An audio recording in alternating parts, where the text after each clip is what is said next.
Мария Лукпанова в студии Atomic Business. Я и мои коллеги готовы рассказать о главных событиях к этому часу. Сегодня в выпуске вы увидите. Минздрав предупреждает. В Казахстане вновь увеличился суточный прирост заболевших ковидом. Оперативная сводка через минуту.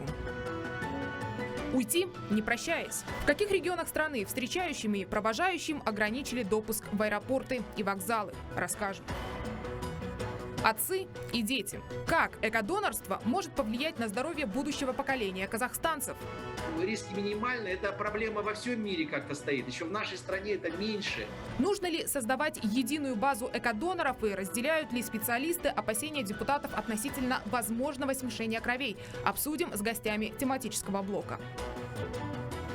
В Казахстане после небольшого спада вновь увеличился суточный прирост заболевших ковидом. По данным Минздрава, на сегодня зафиксировано больше 2500 заражений. Отметку в 600 человек превышают города Алматы и Нур-Султан. Причем в столице наблюдается резкий рост заболевших. Если накануне их число составляло 465 человек, то сегодня уже 650. Между тем, по данным университета Хопкинса, в мире общее количество инфицированных превысило 138 миллионов. Умерли почти 3 миллиона. В антилидерах США, Индия и Бразилия. Тем временем в зону особого риска сегодня попал Шымкент. Там в красной зоне по-прежнему Нур-Султан, Алматы, Атырауская, Актюбинская, Акмолинская, Алматинская области и ЗКО. Неделю назад повышенный риск зафиксирован в Карагандинской области. Северный Казахстан тоже близок к переходу в зону особого риска. ВКО, Жамбылская, Мангыстауская и Кызылординская регионы в желтой зоне. В зеленой остались только две области – Туркестанская и Костанайская. И в продолжении темы казахстанцам запретили провожать и встречать близких в аэропортах и на ЖД-вокзалах в регионах из красной зоны. Согласно правилам, провожающих и встречающих пускать в здание не будут. Доступ к объектам только у пассажиров.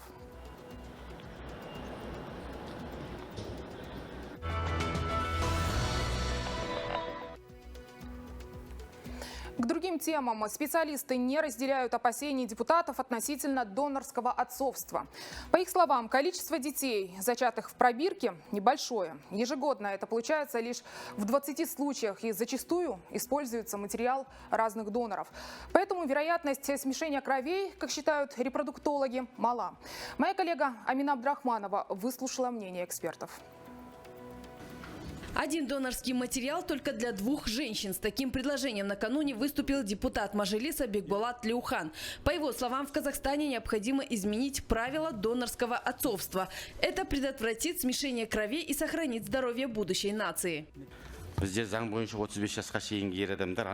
предлагаю все это для того, чтобы предотвратить женитьбу людей, которые были рождены от одного отца, уменьшить число больных детей. В Казахстане должна быть только одна база экодоноров. Все данные должны храниться только там, и только из этой базы должна получаться информация. Реакция специалистов, работающих в этой сфере, последовала сразу. Репродуктологи уверены, причин для беспокойства нет. В Казахстане ежегодно проводят до 70 программ по экстракорпоральному оплодотворению с использованием донорских материалов. И не все из них успешны. В реальности на свет появляются до 20 детей из пробирки. Да и используются репродуктивные клетки разных людей. А потом это же не полностью, что они имеют и мужской, и женские хромосомы одинаковые. У них-то матери все равно другие. Поэтому риски минимальны. Это проблема во всем мире как-то стоит. Еще в нашей стране это меньше. Потому что, во-первых, не очень много востребовано, да, и развитие технологий, оно все-таки позже, чем в других странах мира произошло. К слову, сейчас в Казахстане разрешено использовать сперму одного мужчины до 20 раз. Как говорят репродуктологи, на практике это невозможно, так как у женщин, выбирающих будущего биологического отца, предпочтения зачастую не совпадают. Кроме этого, сейчас популярно заказывать донорскую сперму из других стран. С одной стороны, это обусловлено нехваткой репродуктивного материала. Доноров, желающих сдать сперму, в Казахстане очень мало. Да и платят за одну порцию всего 50 000 тенге. сперма донора – это не одна и та же постоянная сперма, которая используется для этих пациентов. Есть несколько вариантов, допустим, спермы, да, донорской, то есть, как будем говорить, биоматериала, которые мы используем для своих пациентов, которые они выбирают сами для себя определенного донора. И не каждый раз, когда мы используем донорский биоматериал, это может закончиться беременностью, да, и тем более рождением живого ребенка. Официальная статистика представляет такие данные. Каждая 6-я казахстанская семья не может иметь детей. Чтобы решить эту проблему, в Казахстане запустили программу «Ансаган Саби», в рамках которой количество квот на ЭКО с этого года выросло до 7 тысяч. Кстати, если все 7 тысяч человек попытают счастье и пройдут процедуру экстракорпорального оплодотворения, стать мамами смогут лишь больше 2000 пациентов. Ну а на очереди за желанным ребенком состоят 10 тысяч женщин. Амина Абдрахманова, Нурлан Аканбаев, Атамекен Бизнес. Ну и один из героев моей коллеги Амины Абдрахмановой, господин Локшин, позже присоединится к нам по скайпу. И прежде чем мы перейдем к обсуждению темы экстракорпорального оплодотворения и предложения депутатов, собственно, вопрос вам, уважаемые телезрители. Как вы думаете, нужно ли в Казахстане создать единую базу эко-доноров? Мы по обыкновению запустили голосование в Telegram. Для того, чтобы в нем участвовать, вам необходимо навести телефон на экран, просканировать QR-код, и это вас автоматически перекинет к нам на платформу. Итак, проголосовало уже 512 респондентов, из них 77%, и вы это видите на экранах, считают, что да, это необходимо для защиты будущих поколений.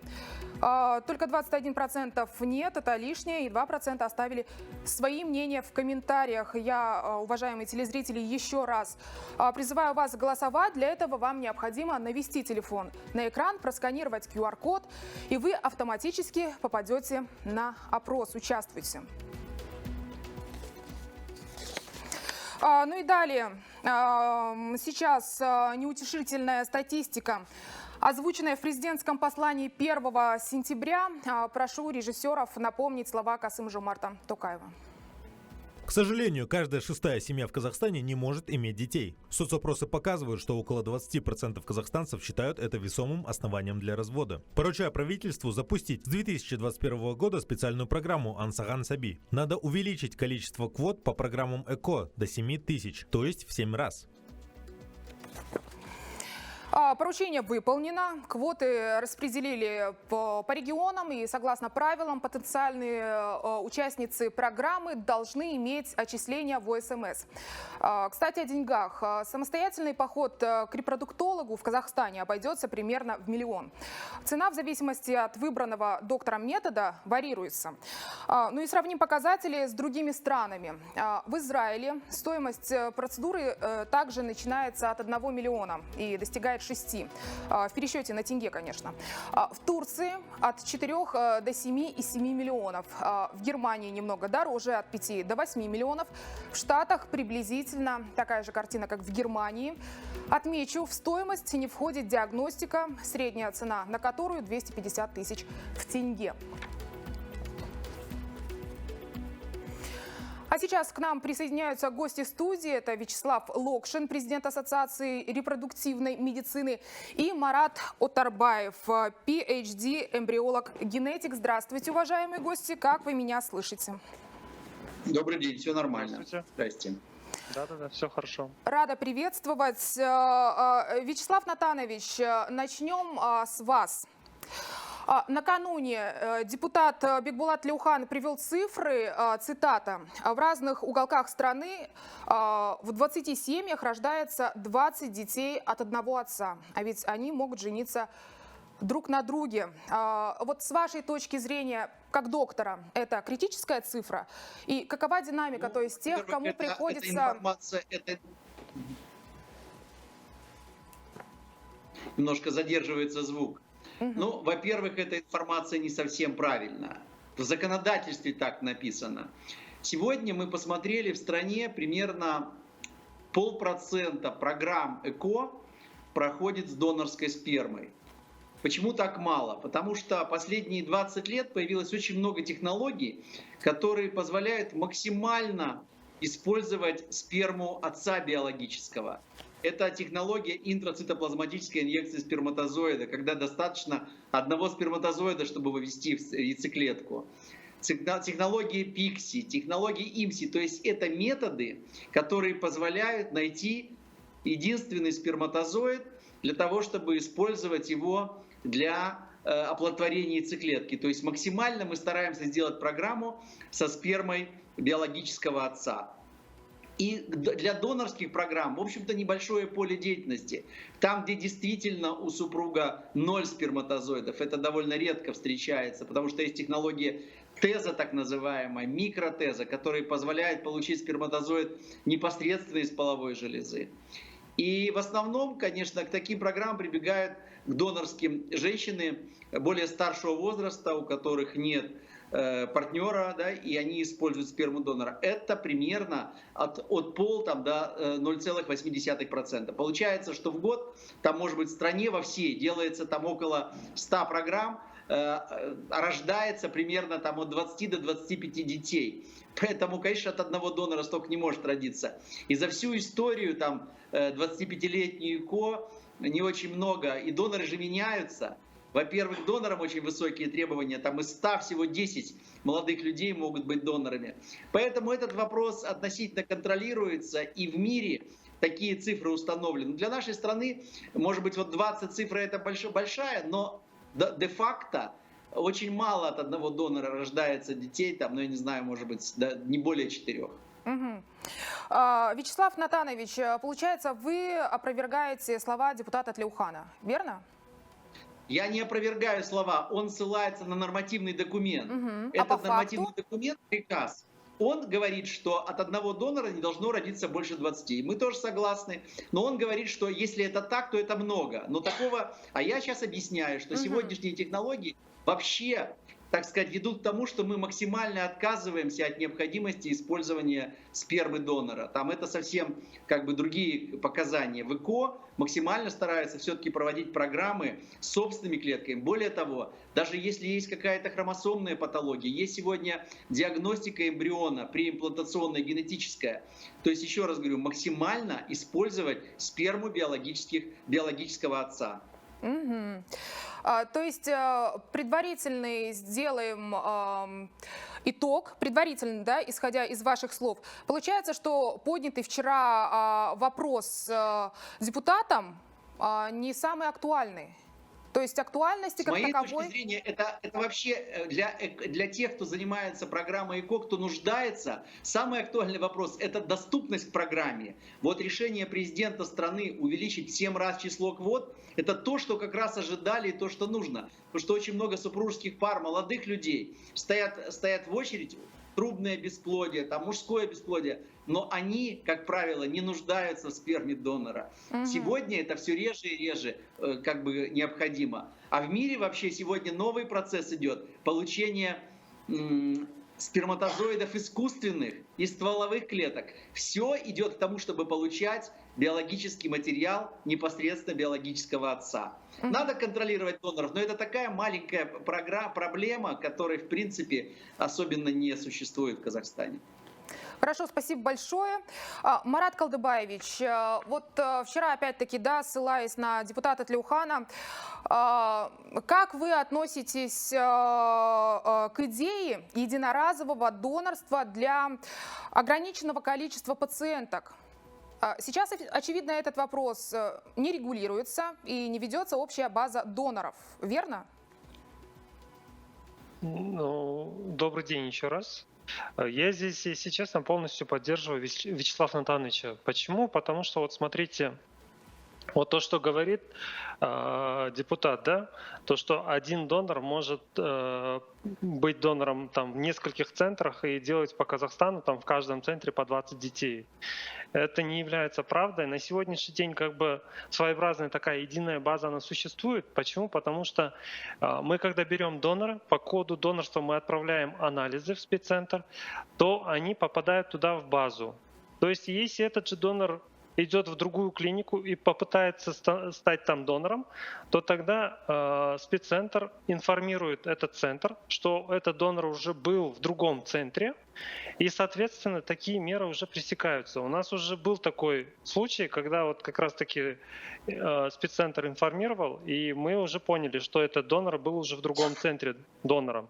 То есть, соответственно, он не может в нескольких центрах побывать и стать донором. А вот эти вот моменты, что по Казахстану там 20 центров, и он будет ездить по 20 центрам из-за 30 тысяч тенге, я не знаю, это насколько возможно и насколько кому это нужно, я имею в виду про доноров.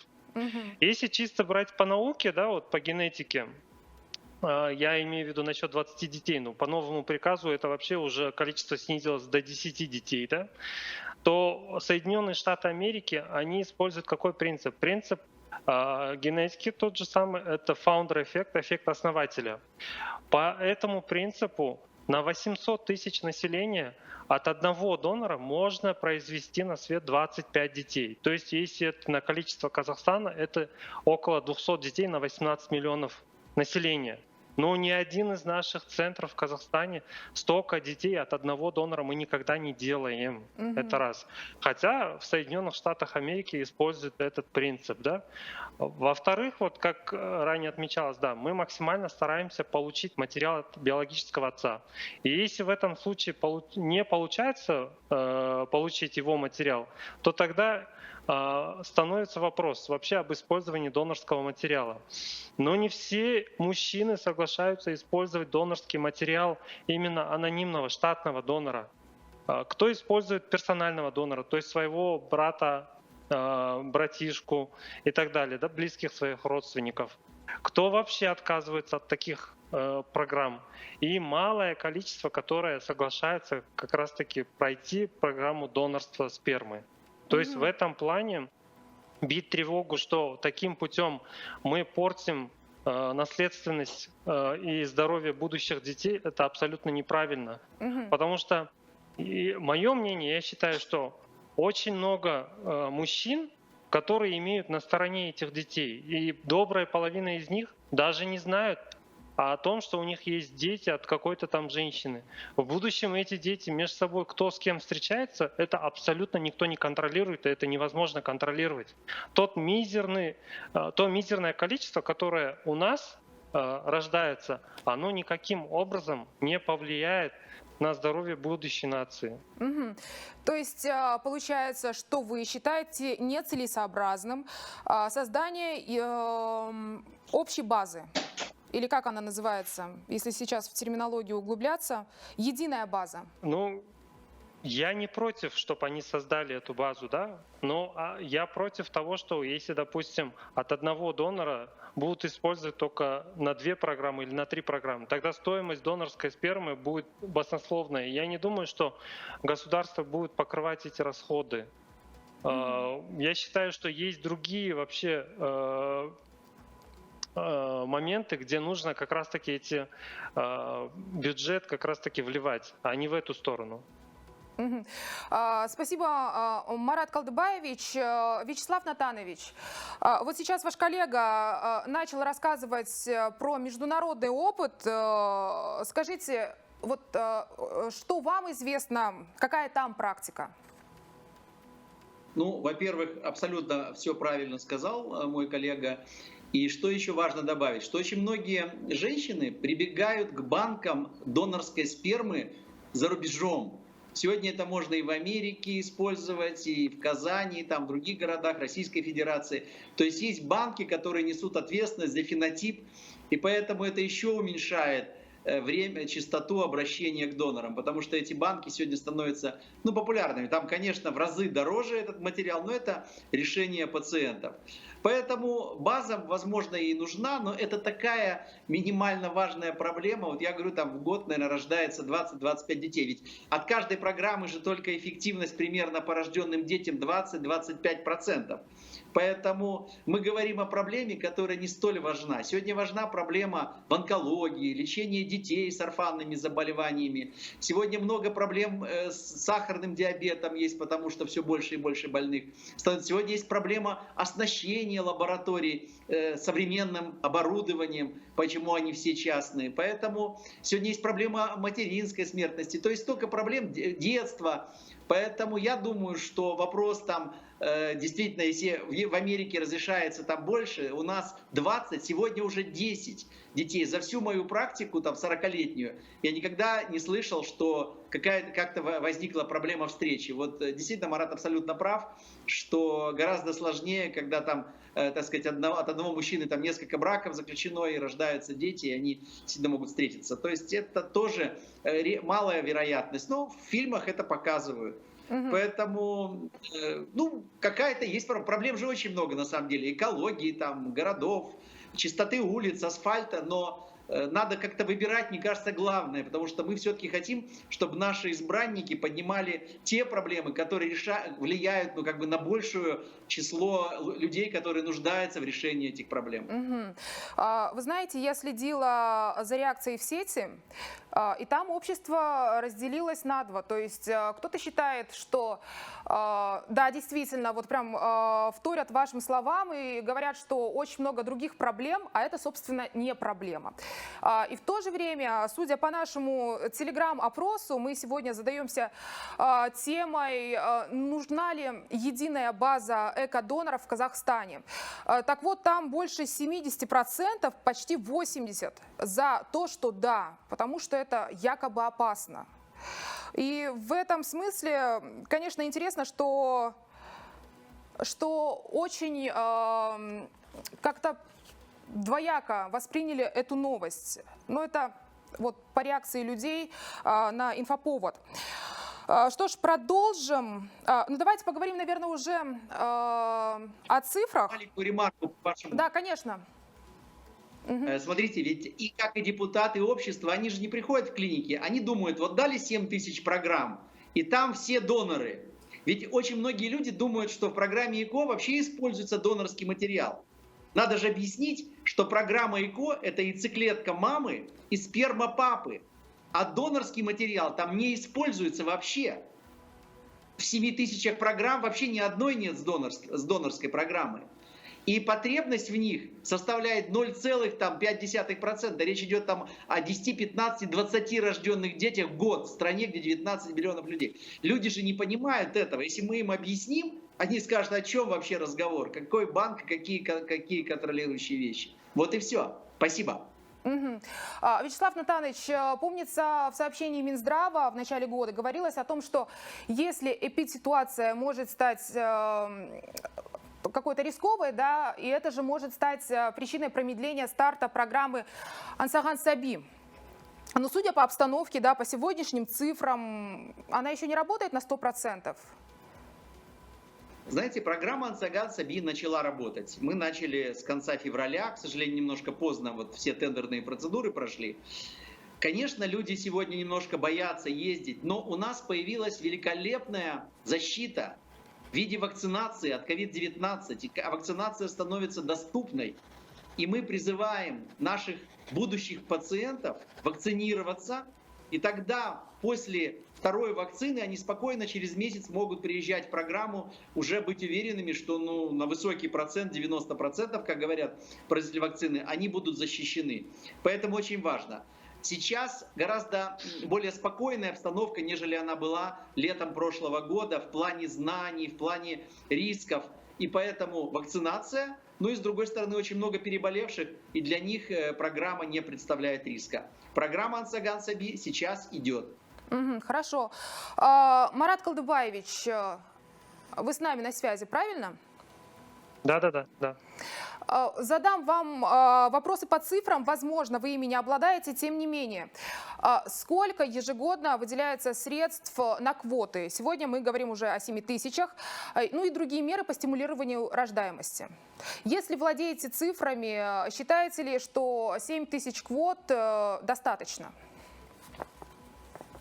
Нет, конечно, я рад хоть, что в этом году выделили хоть такое количество, да, но однозначно этого количества для нашего населения мало.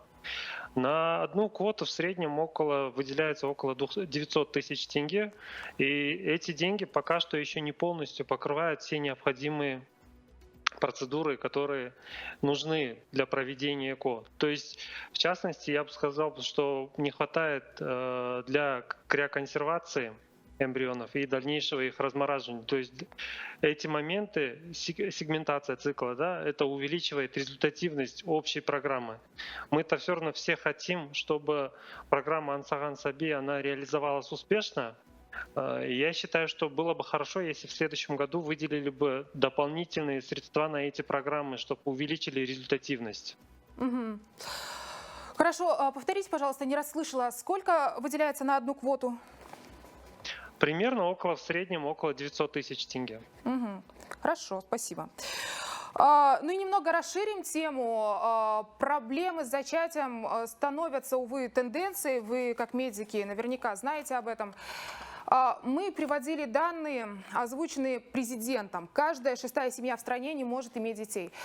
Также известно, что Казахстан на начальной стадии демографического старения. Понятно, что это связано не только с рождаемостью, но и с миграцией. Тем не менее, два фактора взаимосвязаны. Скажите, распределены ли квоты по регионам? Но сейчас, да, Вячеслав Натанович сказал, что да. В какие направлено больше, в какие меньше?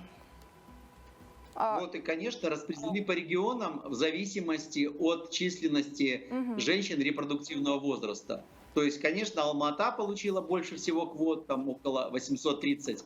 И в зависимости от численности населения каждый регион получил свое количество квот. Но хочу вам сказать, что вот по статистике Европейской ассоциации репродукции человека на 1 миллион населения должно выполняться примерно 1500 программ. Ну, пусть даже 1000. То есть на Казахстан, чтобы быть успешными, надо 19 тысяч программ. Ну, я думаю, что в будущем это будет. Нужно же понимать, что только каждая третья программа заканчивается рождением ребенка. Это статистика Европейской ассоциации даже говорит 24-26%. Но учитывая, что мы берем женщин с хорошим прогнозом, значит это примерно чуть выше 30%. Получается, что из 700 беременными будут примерно 2500, а 4500 снова придут в очередь. Ну вот в европейских странах, скажем, во Франции, дается 4 программы для одной пациентки. И удается, конечно, добиться рождения ребенка. Скажем, в Израиле там не ограничено до рождения ребенка. В Казахстане 1 программа в год. Ну, конечно, этого мало. Хотя бы 2 программы надо давать для того, чтобы женщина уже раз вступила в этот процесс, действительно завершилось это бы рождением ребенка. При том, что я хочу сказать, что в целом уровень клиник, которые выполняют вот эти квотные программы в Казахстане, он достаточно высок. Бывает там в Великобритании, в США, во Франции. Мы видим, что у нас более современные клиники, потому что мы, наверное, позже присоединились к этому международному процессу. Скажем, технология там таймлапс, искусственный интеллект, генетические лаборатории. Сегодня можно приходите к нам в клинику, вы все это увидите. Не в каждой лаборатории в Лондоне вы можете это увидеть, вообще даже не увидите. Поэтому сегодня репродуктивная медицина на хорошем уровне, но при самых лучших усилиях больше чем 30-32% рождения детей не обеспечит никакая лаборатория в целом. Угу. Коллеги, ну и завершающий вопрос. С чем связываете участившиеся проблемы с бесплодностью? Я думаю, нашим телезрителям это интересно. Я смотрела вот комментарий ко вчерашнему инфоповоду, я уже говорила, да, по созданию базы экодоноров. Людей, я заметила, это не сильно интересует, больше говорят о том, что сейчас это становится тенденцией. Что можете сказать? Это образ жизни, это, возможно, еще какие-то факторы, стрессы, психосоматика? Кому вы адресуете вопрос? Ну, давайте с вас начнем, Вячеслав Натанович, потом коллега вас дополнит. Ну, как бы с нашей точки зрения частота бесплодия остается примерно в пределах 15-16% во всем мире. Но в последние годы возможности появились, и, конечно, пациенты обращаются в ЭКО. С чем связано? Наверное, с питанием, с образом жизни, позднее вступление в брак. Вот эта проблема очень важная, потому что пациенты решают завести ребенка к 40 годам. И тогда, конечно, репродуктивная система уже не та, которая могла бы быть в 25. И мы даже в Казахстане видим, что возраст первой беременности вырос с 24 лет за последние 10 лет до 29. Это в нашей стране, в общем-то, восточной, где было принято рожать раньше. И, конечно, вопросы, связанные со здоровьем наших молодых людей, да, они этим не занимаются, перенесенные заболевания и так далее. Все в комплексе, но частота бесплодия очень сильно не растет. Просто появилась возможность сегодня иметь ребенка при помощи новых технологий. И мы этих людей увидели. Раньше, может быть, они сидели и так оставались и бесплодными, кто-то мог усыновить ребенка, кто-то нет. То есть с появлением технологий это все стало белым. И когда появились квоты, люди, которые вообще не мечтали о том, что они смогут когда-то заработать там $1 000 000 и сделать программу, они сегодня пришли в клиники и встали в эту очередь. Марат Калдыбаевич, что можете добавить именно по этому вопросу? Я бы сказал, что вообще, по сути, человек по природе он плохо размножается, да? То есть из животного мира, если сравнить, то мы очень плохо размножаемся. В этом плане для нас не характерна высокая фертильность, да, то есть природа нас создала такими, чтобы, возможно, где-то, чтобы не переносили от землю, а где-то что-то есть такой биологический механизм, да. С другой стороны, я считаю, что с каждым годом все-таки у нас бесплодие будет увеличиваться, потому что, исходя из того, как сейчас происходит со спермограммой, если в начало прошлого столетия нормой было 100 миллионов на миллилитр, то на наше начало этого столетия, то уже 15 миллионов. Это уже норма. Это, получается, практически в 10 раз снизилось процесс сперматогенеза. В этом плане я бы сказал, что в будущем, если рассматривать технологию ЭКО, есть ученые, которые считают, что в будущем люди будут размножаться только методом ЭКО. То есть обычное естественное зачатие уже со временем будет невозможным. Конечно, устрашающая теория. Уважаемые гости, я вам рассказала, что у нас есть телеграм-платформа одноименная от Amiken Business, и там мы нашим фолловерам и телезрителям задаем вопрос. Сегодня он звучит так, исходя из нашей тематики. Нужно ли в Казахстане создать единую базу экодоноров? Проголосовало уже 600 человек, и 76%, по крайней мере, из наших подписчиков, считают, что да, это необходимо для защиты будущих поколений. Только 21% за то, что нет, это лишнее, и 3% оставили свои мнения в комментариях, их достаточно много. Уважаемые телезрители, и гости, я вас тоже призываю голосовать. Для этого вам необходимо навести телефон на экран, просканировать QR-код, и это вас автоматически перекинет к нам на платформу. Там вы можете оставлять свое мнение и, возможно, даже с кем-то спорить, потому что мнения достаточно полярные, судя по тому, что я вижу. Уважаемые гости, вот такая информация у нас, имейте в виду, у нас есть Telegram, там очень много интересного, публикуется каждый день. И исходя из того, что у нас большой процентаж людей, которые все-таки решили, что да, это правильная мера, вы можете действительно поучаствовать в этом и даже внести свою просветительскую лепту, участвуя там в комментариях, то есть написав там свое экспертное мнение.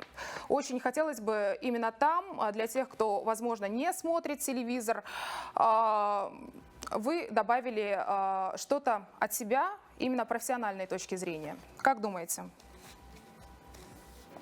Хорошая идея, да, конечно, и наши коллеги могут туда присоединиться. Спасибо. Присоединяйтесь. Мы только за, да.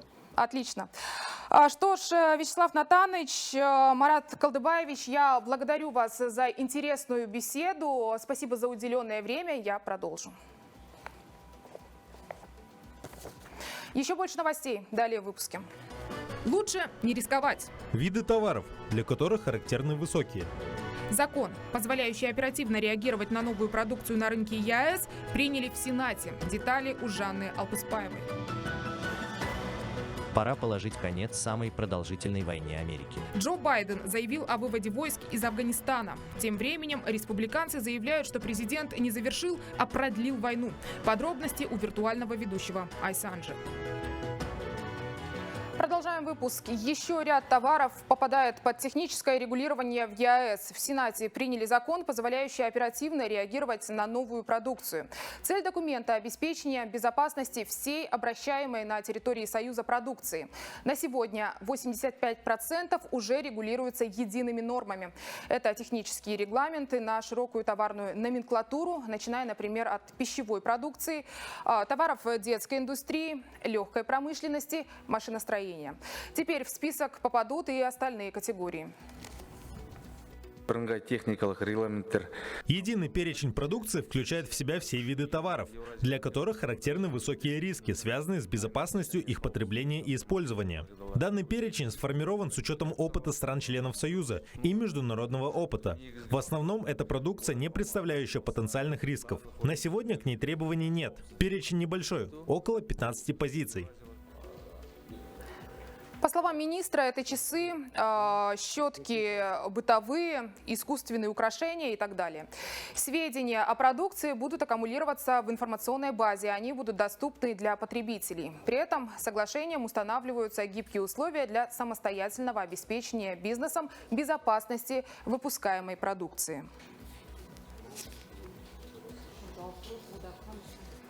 Между тем, алматинские бизнесмены считают, что новый проект «Дистанционный мониторинг» создан для того, чтобы проводить проверки бизнеса в обход существующего моратория. Предприниматели призывают Комитет государственных доходов использовать существующие инструменты, такие как налоговая отчетность, виртуальный склад, онлайн-кассовые и другие. 5 апреля состоялась встреча между КГД, Атамикеном и предпринимателями. Повод этого – изменения, которые представили Комитет госдоходов и намерены внести в налоговый кодекс в обход действующего до 2023 года моратория на проверки МСБ. Первый и самый главный вопрос – какая цель дистанционного мониторинга? Кроме того, Барышев считает, что изменения, предложенные в проекте, прямо противоречат словам президента о необходимости реформ регуляторной системы. А именно, приводит в пример высказывание Касым-Жомарта Токаева. Любое незаконное вмешательство государственных структур в предпринимательскую деятельность, воспрепятствование работе бизнесменов должны восприниматься как тягчайшее преступление против государства. Мы также направили запрос в Комитет госдоходов для получения подробной информации о проекте «Дистанционный мониторинг», но, к сожалению, на данный момент ответа нет. В канализации Кустаная обнаружена высокая концентрация нефтепродуктов. Состав сточных вод исследовали экологи. Напомню, на минувшей неделе местные коммунальщики обнаружили подозрительную жидкость в одном из канализационных колодцев на оживленной городской улице. Внимание привлекло пламя, которым была охвачена эта жидкость. После лабораторных исследований экологи подтвердили, в канализации найдены нефтепродукты в концентрации 420 миллиграммов на кубический дециметр. Подозрения пали на стоящую неподалеку нефтебазу. Ситуацию прокомментировали в Департаменте экологии. Предлагаю послушать.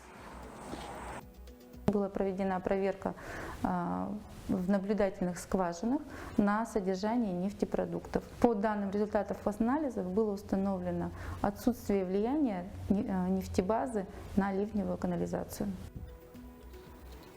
Пробы воды взяли и в других канализационных колодцах. Там также зафиксированы незначительные следы нефтепродуктов, в среднем 1 миллиграмм на кубический дециметр. В период снеготаяния такие показатели считаются нормой для сточных вод, говорят экологи. В пойме реки Тобол следов нефтепродуктов не обнаружено. Теперь городскому акимату предстоит выяснить, кто слил в городскую канализацию загрязняющие вещества и устранить последствия разлива нефтепродуктов. Окраины Кызылорды остались без уличного освещения, причем фонари не горят уже второй месяц. Людям это доставляет серьезные неудобства. И когда зажгутся фонари на 12 улицах города, неизвестно. Мы замучились жить по тьмах. Из-за отсутствия ночного освещения вынуждены выходить навстречу тем, кто поздно с работы возвращается. Стараемся ходить по несколько человек. Уже потеплело, а детей боимся выпускать во двор играться. Темно очень. Фонарные столбы, а их в Кызылорде около 17 тысяч, принадлежат городскому акимату. Управление сетью освещения и их обслуживание – прерогатива регулярно избираемого оператора. В акимате пояснили, конкурс по госзакупкам на обеспечение ночного освещения именно окраин города проводился несколько раз, но подрядчик до сих пор не найден.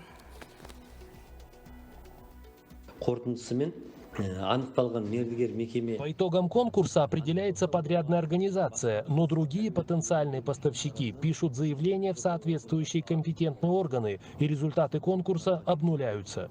Буквально на днях провели очередной конкурс, но опять не выигравшие выразили свой протест, и их заявление рассматривает компетентный орган, а мы опять остались без подрядчика. Осушение болота на территории озера Алаколь обосновано нехваткой полезной площади. Сегодня на побережье находится 175 баз отдыха и нет возможности для расширения инфраструктуры. Об этом в эксклюзивном интервью для Атамекен Бизнес рассказал руководитель отдела строительства Алишер Бекен. 23 квадратных метра болотистой местности в настоящее время использовать с пользой для региона не предоставляется возможным. Участок непригоден для использования ни в хозяйственных целях, ни лечебных, ни строительных. Его искусственное обмеление позволит изменить ситуацию, уверяют в акимате. Реализовать проект планируют в 3 этапа. Болото засыпают грунтом, формируют дренирующий слой и окончательно осушают участок для постройки 3- и 4-звездочных отелей. И земельные участки, которые в стороне озера, они находятся в заболоченном состоянии, которые непригодны для использования как для населения, так и для туризма, и в лечебных целях не подлежит использованию. В рамках осушения предусматриваются водоохранные мероприятия, которые позволят сохранить природное состояние водных объектов без ущерба окружающей среды. Сейчас в акимате решают вопрос финансирования строительства объекта, а после уже проведут конкурс на реализацию. Согласно госэкспертизе, проект должны завершить за 10 месяцев, рассказал Алишер Бекен. Ранее сообщалось, что на осушение 60 гектаров земли потратят порядка 1 миллиарда тенге. Планируемый отель привлечет до 300 тысяч туристов в год и увеличит номерной фонд побережья на 42%, прогнозируют в акимате.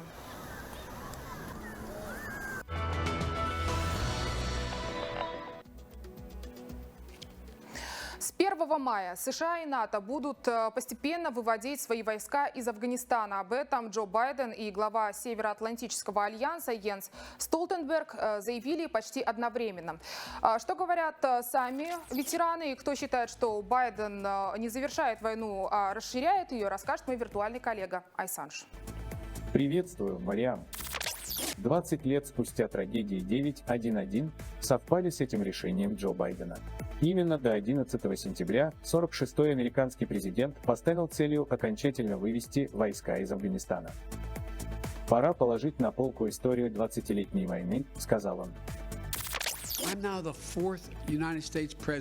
Я не первый, а 4-й президент Соединенных Штатов, который руководит присутствием американских войск в Афганистане.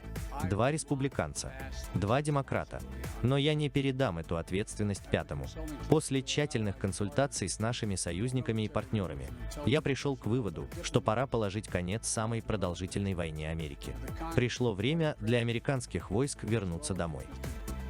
Ветеран Том Портер признался в интервью агентству Рейтер, что испытывает не самые простые чувства. Ему сложно осознавать тот факт, что американская общественность в значительной степени забыла о присутствии американской армии в Афганистане. Мы все здесь в армии называем Афганистан по-другому – забытый стан, потому что люди в США уже даже и забыли, что мы там служили. Так что трудно продолжать войну, когда американская общественность даже не понимает, какова наша миссия, каковы наши цели и что мы там делаем. На данный момент численность американского контингента в Афганистане составляет 2500 человек. У НАТО для сравнения больше или около 7000 солдат, сообщает Рейтер. Их, кстати, тоже будут выводить, начиная с 1 мая. Об этом решении глава Североатлантического альянса сообщил буквально вслед за заявлением Байдена. Это не конец наших отношений с Афганистаном, а скорее начало новой главы. Союзники и партнеры НАТО будут продолжать поддерживать афганский народ в том, чтобы создать мирную ситуацию. Да, сам Байден утверждает, что хочет положить конец 20-летней войне. BBC пишет, что после вывода войск США и НАТО готовятся к различным сценариям, в том числе восстановление деятельности Аль-Каиды и активности других исламских группировок. Не поддерживают решение демократа и в республиканской партии. Сенатор Линдси Грэм считает, что Байден не прекратил войну, а лишь продлил ее. Мариам. Спасибо, Айсанж. Сегодня, исходя из повестки тематического блока, мы задаемся следующим. Нужно ли в Казахстане создать единую базу эко-доноров? Проголосовало уже почти 700 человек, и 75% по-прежнему за первый вариант «да». Это необходимо для защиты будущих поколений. Остальное распределение цифр чуть позже. Я вам напомню, уважаемые телезрители, вы тоже можете участвовать. Вам необходимо прямо сейчас навести телефон на экран, просканировать QR-код. Это вас автоматически перекинет к нам на платформу. Так вот, 22% считают, что нет, это лишнее. И 3% оставили свои мнения в комментариях. Их уже 14, они разные. Кто-то считает, что да, единая база должна быть. Она должна быть качественной по всем направлениям. Кто-то откровенно выражает скептицизм и отвечает комментариями тем, кто все-таки за этот вариант. Ну и в завершении выпуска. В Турции судья остановил футбольный матч, чтобы игроки, соблюдающие пост в священный месяц Рамадан, могли попить и перекусить. Решение судьи пришлось по нраву многим интернет-пользователям. Об этом можно судить по количеству просмотров и ретвитов под видео. Смотрим. Я же с вами прощаюсь. До новых встреч на Атамикен Бизнес.